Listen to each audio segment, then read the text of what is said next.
Both Anchorman movies begin with some brilliant vocal warm-up, some tongue twisters. The Arsonist Has Oddly Shaped Feet was one of my favourites from the first movie. Do you guys use those to get your vocal dexterity going at all as performers? If so, what would you use? Westminster Abbey was white with window dressing. Something like that. Tea time for Thames. Tea time for Thames. The Thames was a river of tea. Love it. I like the accent as well. Well, I think certain genres of movies like horror, sci-fi, action tend to give us endless sequels and prequels. Doesn't tend to happen so much with comedy. Right. Why do you think that is, and why was Anchorman ripe for a sequel? Yeah, that's a good question. The comedy, I don't have an answer for the first part.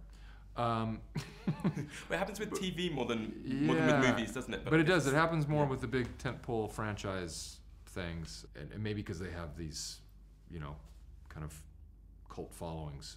But this is not really doesn't follow any sort of example in a way because it took us so long to make it.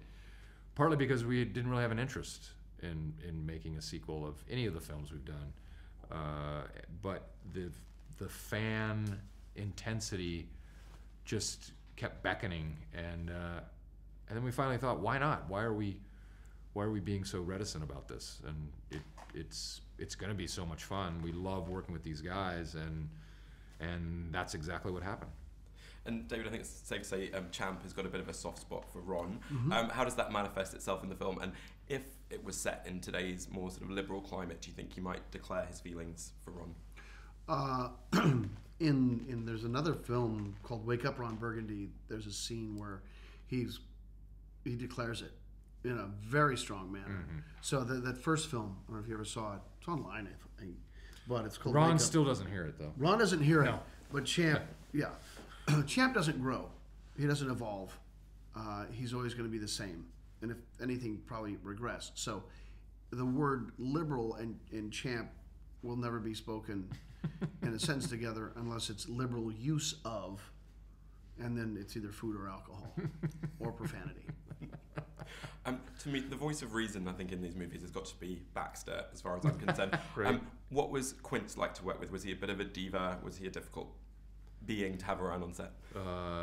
So difficult. Such dog attitude. And no, Quince was remarkable.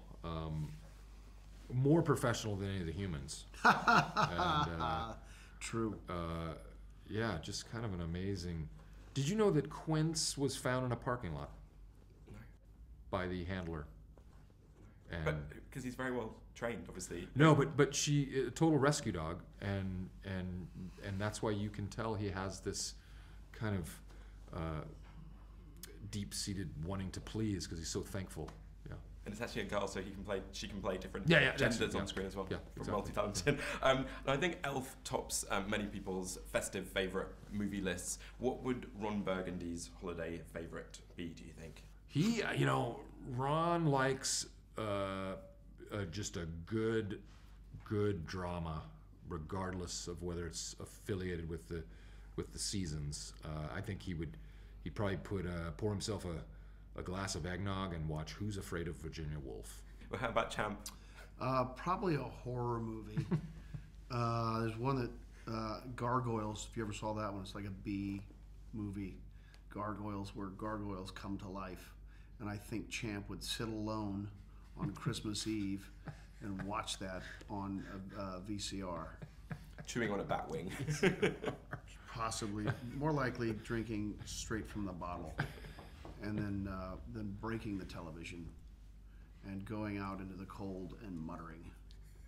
Merry Christmas, Champ. Yeah. And brought back home by the police. Brought back home. Now, yeah. Champ. Get in the back of the car. We're going to take you home. Let's go, buddy. And Champ keeps Happy muttering, holidays. I was looking for a bridge. David, Will, thanks very much.